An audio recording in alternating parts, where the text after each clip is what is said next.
आलू एक विदेशी परिबा। आलू किपरि पनीपरिबार राजा हैला, किए भारत को आलू आनला, आलू केमिति किपरि सारा विश्व व्यापिला। आसंतु एई भिडियो रे आमे नजर पकेइबा जे आलूर इतिहास। आलू समस्या नहीं एबे आम राज्यवासी बेस चिंतार, कारण दिन को दिन आलूर रेट बढ़िबार लागिछि। दिने 20 टंकारु कम दाम रे मिलुथबा केजी आलू एबे 70 छुईछि।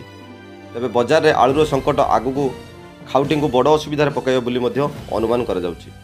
कारण आलू होउछि सेही जिनस जो केवल गोटे नुहे हजार हजार खाद्य सामग्री तैयारी करा जाय परिबो। डालमा हो कि संतुला, चिकेन हो कि मटन, सिंगड़ा हो कि आलू चॉप, सबुथिरे आलू लोड़ा। जदि आलू नहीं तो सी तीयणर मजा भी नहीं। प्रत्येक पनीपरिबा सहित यह व्यवहार हेतु यह पनीपरिबार राजा मध्य कुहाଯାଏ। घरे किछि परिबा थाउ कि न थाउ, आलू थिले गोटे परिवार बंची जाय परिबो।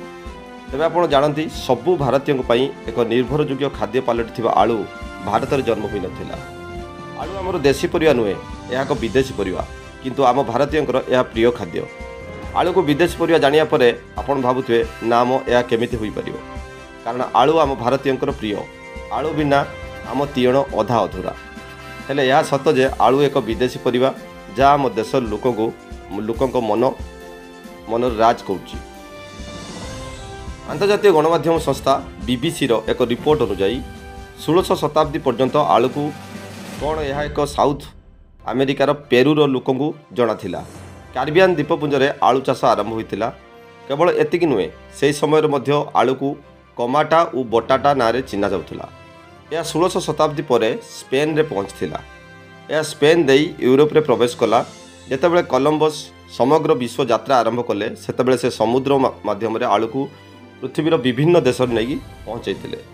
यूरोप रे पहुँचा पर बटाटा नाम पटाटू रे परिवर्तित होता। तबे एसबू मध्य किंतु विश्व रे आलू चाषर प्राथमिक प्रमाण कानाडा रे मिलता है।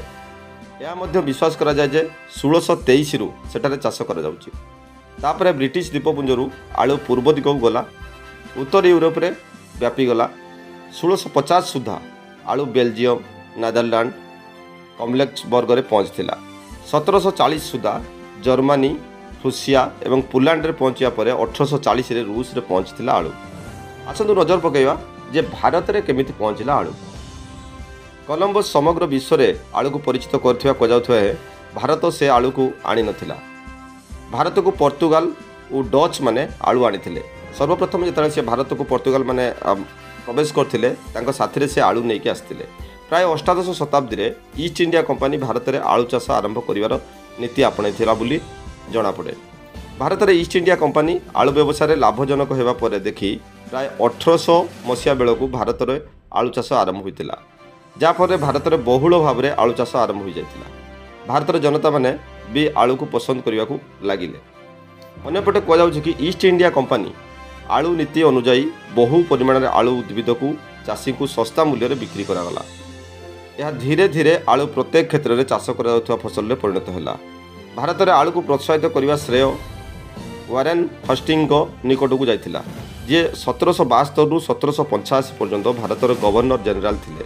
कारण तांको समय रे आलू को भारत में चाषी मानक जुगाई दि जाइथिला। सस्ता मूल्य जेतु जुगा जाइथिला, चाषी माने आलू चाष करिया आरंभ करथिले। जाफल भारत में आलू चाष बढ़िबार लागिला। आज आलू हो जाइछि परिया मानकर राजा।